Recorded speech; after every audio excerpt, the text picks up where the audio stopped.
ဒီဟိုဘက်ကငါးလေးကပဲစီးလေကျမတို့တကောင်ထည့်ပေးပါငါးလေးကအရန်လက်တယ်နော်အန်ဒီ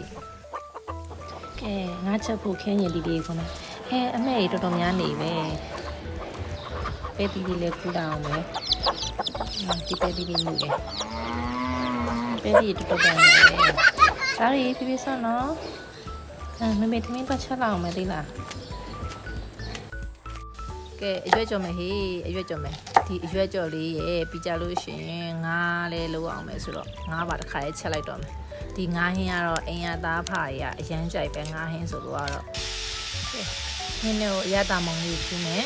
ဒါပြီးရင်တော့ဟင်းကတော့ချက်လို့ရပါပြီဒီဦးလေးကအရန်မွေးတာမြန်မလီဆောင်းဆက်နေလာပြီလိုက်ဆောင်းလာပြီဟိုတပ်ပိုက်ခေါ်မယ်ကဲထမင်းလေးရပြီနော်သားတို့ရေထမင်းစားမယ်သမီးစားမယ်နော်ဖြည်းဖြည်းစားနေပါဦးငါဒီကောက်ရွရွနွားကျွတ်လို့ဆိုအရင်စင်းမနေရရှာလာအောင်ပဲခဏထားလာအောင်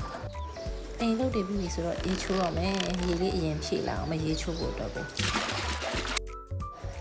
ရွှေဘုတနခါလေးကဝါညက်ပြီးမှွေးနေတာပဲနေလို့လည်းကောင်းလိုက်တာ